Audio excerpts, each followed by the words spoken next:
I'm going to talk about Hollywood's newest stars. It's been mentioned a lot tonight. In particular, the things that have really excited me throughout my career, black holes, dark matter, and time warps, and things like that. But first, let me tell you a little bit about me, which, aside from physics, is my favorite topic. I was a science consultant for the movie THOR that you heard a little bit about before. I also have many degrees from Caltech. I collected them all. It's kind of like with men in sports cars, though. It's just like a form of insecurity. Just I need to have as many as they would give me. Physics and storytelling are pretty similar in a way, because when you tell a story, you have this law of constraints. And the constraints allow you to build like a world and have rules within that world. And physics is the same way. We're kind of telling a story, except the story is the story of the universe. And we're trying to figure out how those rules work. And what's really extra exciting about physics is the part of the story is figuring out what the rules of the story are. So I was really fortunate enough to take general relativity, which was absolutely one of my favorite topics, the study of Einstein's theory of gravity from Kip Thorne. He's an amazing guy, and I was one of the last I was one of the last group of people to be able to take his class. And he was also the science advisor for Interstellar. So that's where part of my authority to give this talk is derived from. There's a picture of me taking his class along with now Professor Chris Harada. I think he's like 16 in this picture, and I'm like 21 or something. And I think you could tell by my my open mouth breathing and my confused look that he's a lot better at that. And he went on to teach Kip's class later. And I'm here telling jokes. All right, so back to me again. When I was a kid, my sister, who's a science fiction and fantasy writer, she would always, when we were kids, she would always come to me because she knew I love science and I love science fiction. You're probably like, wait a minute, a scientist who likes science fiction? What? Yeah. But she would always ask me, like, can I do this? Can we have this? And whenever she wanted to make things that were fantasy sometimes where it didn't have to obey any rules. You could have fairies or dragons or whatever. But then at other times there was like a fun exercise for me to figure out what the rules were. And I took that, into my adult career. And now I feel like it's the same with making stories or even trying to figure out like what types of technology are possible for us. Very practical to just to the fantasy end. Okay, so one of the movies I worked on was THOR. And as you heard before, Sean Carroll and others recommended that the character who used to be, Jane Foster, who used to be a nurse, would actually be a particle physicist. And this wasn't completely set in stone at the time they asked me about it, but they said, how practical is this and what kind of things can we do? And one of the things they said is, oh, by the way, she has to detect a wormhole, so figure that out too. So this is an example of just the kinds of the run-of-the-mill things I did, like setting up realistic looking equipment and things like that in their lab, which was in a motor dealership, which is not where my lab is, but I mean, I worked with what I had. But more practically, we had this idea that there was going to be a wormhole that was going to represent, or as you heard, the Einstein-Rosen bridge, that was going to represent what in Norse mythology was the Rainbow Bridge. I think the fact that they both had the word bridge in that was kind of helpful. It might have just been the 90s thing, I'm not sure. So what is a wormhole? Just, if you've been watching movies since the 90s, you probably know, but basically, in Einstein's theory of relativity, one of the solutions that was discovered, in addition to a black hole that solves Einstein's equations called Einstein's field equations, was this other projection of a black hole called Einstein-Rosen bridge, but you could actually connect the two at a great distance.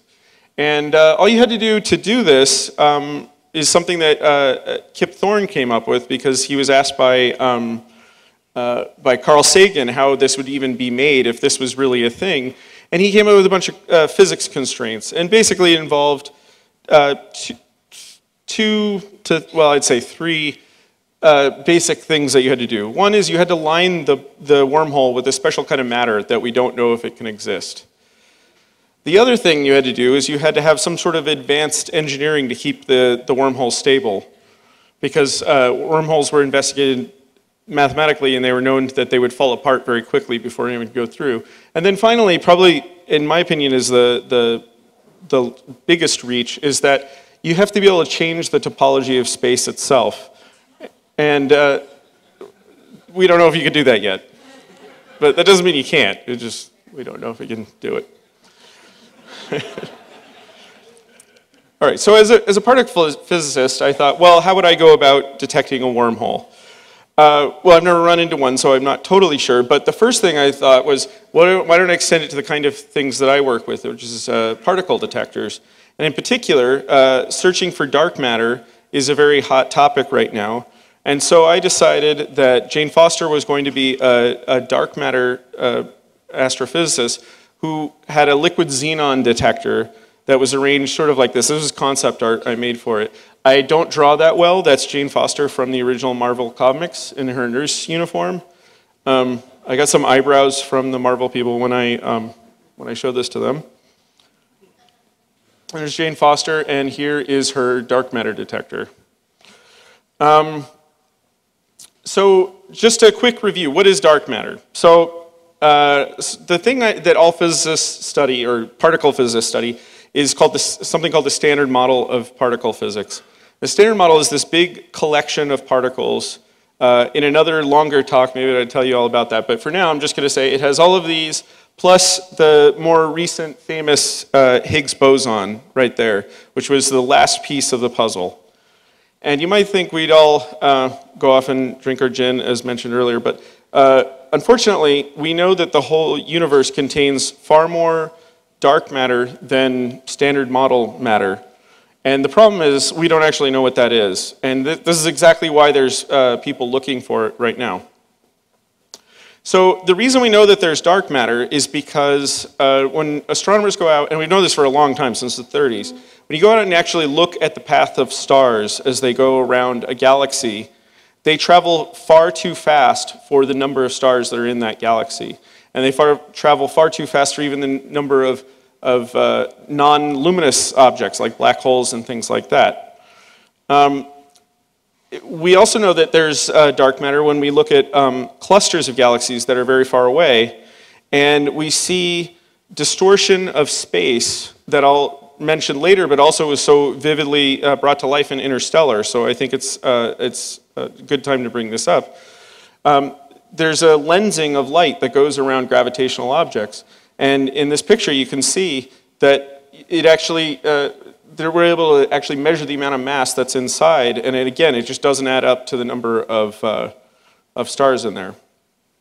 So I figured, well, hey, we don't know what dark matter is. We don't know what Thor's hammer is made out of, and we don't know what what makes wormholes work, so I figured that those three would just go together. So my idea was that Jane Foster would actually use her dark matter detector to detect this very bright dark matter source coming from both Thor's hammer and from the wormhole, and this was somehow the exotic material that these ancients used to make these things. So here's a picture of what I actually came up with. So that was my original drawing. There's me with the fake dark matter detector. It's actually made out of an Apollo-era fuel tank. We actually went to a really cool store here in LA. You can buy a fuel tank. And there it is going off to Marvel. And there's a bunch of electronics that are very typical of what you would see in a real thing.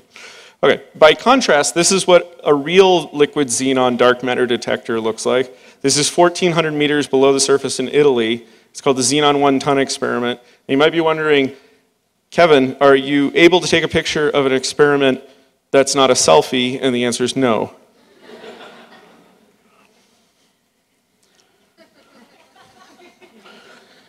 Here's another picture from the movie. There's the stuff in the background. And again, here it is. Ladies, it's over here. Eyes on me, eyes up here. Okay. So let's get to the really exciting part, the science of Interstellar. All right, who saw Interstellar, loved it? And if you didn't, then you came to the wrong place, because there's going to be a lot of spoilers. I'll try and keep it to a minimum.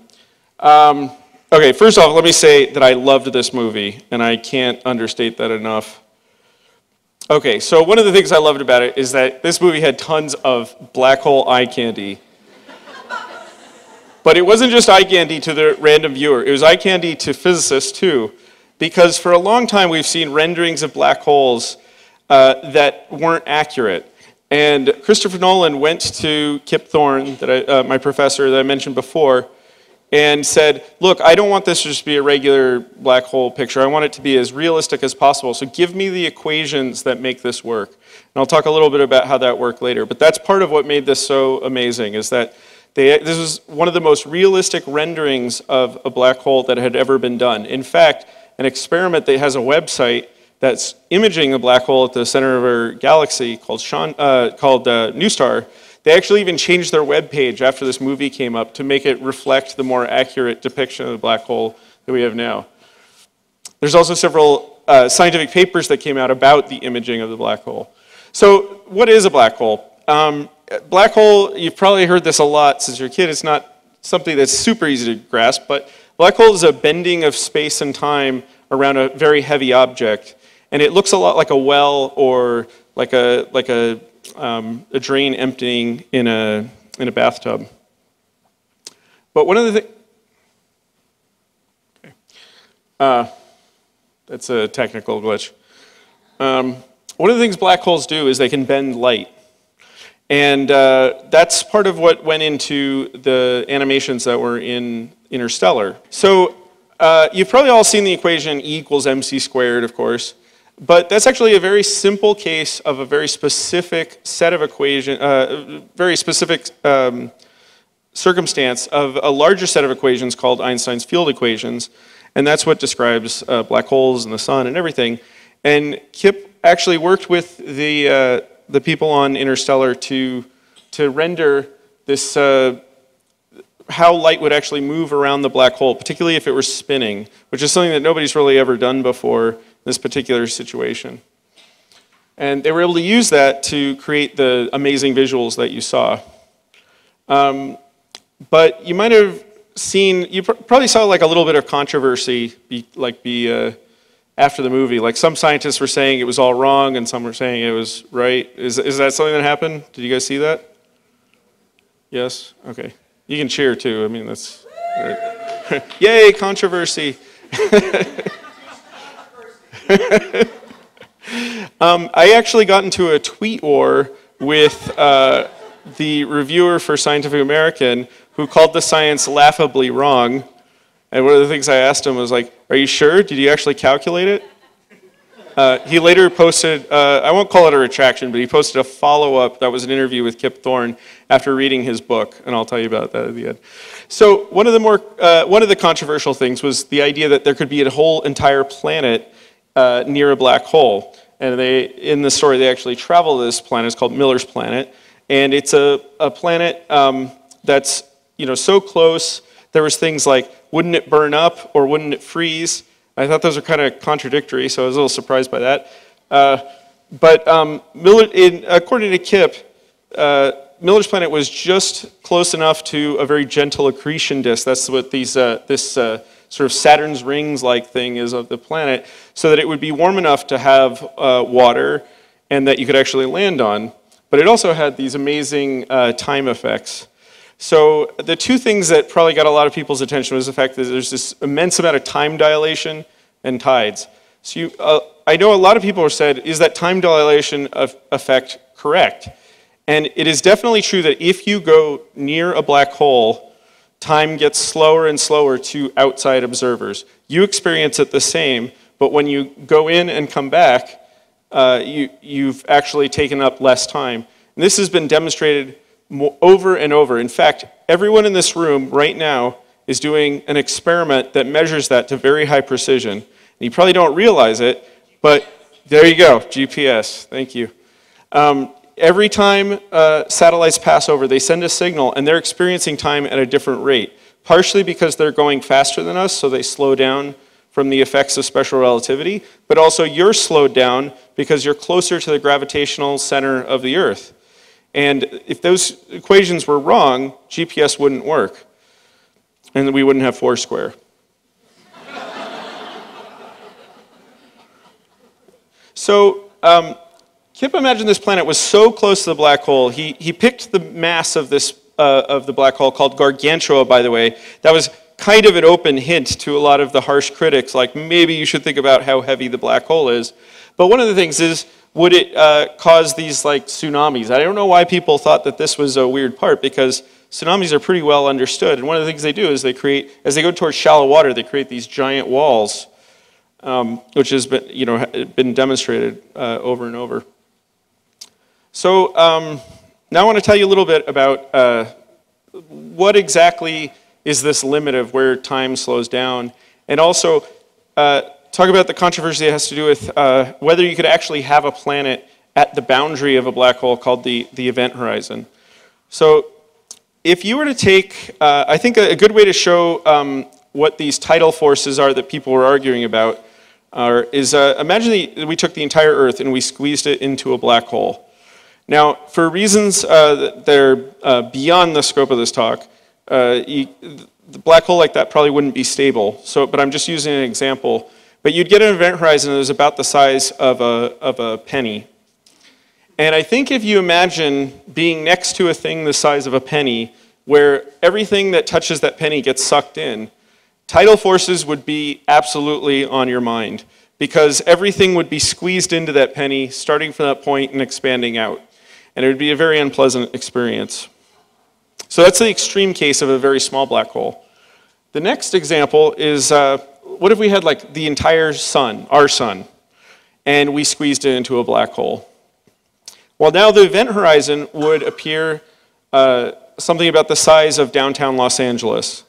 It should be more obvious now that you could sort of slip through that without that being as uncomfortable as being squeezed into the size of a penny. But it turns out if you actually do the calculations, and this was one of my favorite parts about watching this movie, is I remembered the homework assignment that Kip Thorne gave us while I was watching the movie, and people are going near the black hole to find out that it's true, because this is one of the questions he asked. How big does a black hole have to be before an astronaut can go through? It turns out the sun is not big enough. You would actually get something called spaghettified. You'd be turned into spaghetti as you fall through the horizon. You'd get tons of inward forces, and your feet would feel a totally different feeling than your head, and your atoms would literally be stripped apart before you even got through the horizon. So that's not the right size. But if you have several thousand solar masses, it turns out it gets smoother and smoother and flatter, and you can actually pass through the horizon without being injured. And this is where Gargantua comes in. Gargantua is an example of something called supermassive black hole, which, by the way, if you ever travel, don't translate that to a Frenchman. It doesn't mean the same thing.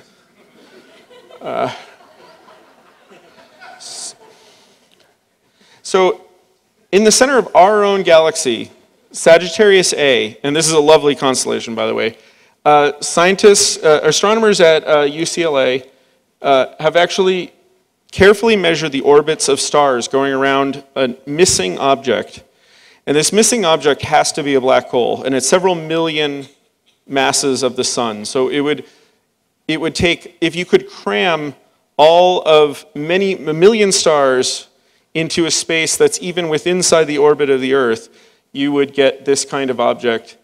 And we can actually watch these stars go around. In fact, one of the fastest orbits is just 12 years. So this is a very easy to observe thing. And it's pretty indisputable evidence that there's a black hole there. So we know that these supermassive black holes exist. And also, like Gargantua, they can be very, very big. They can get up to billions of solar masses. And we've seen these out in the cosmos.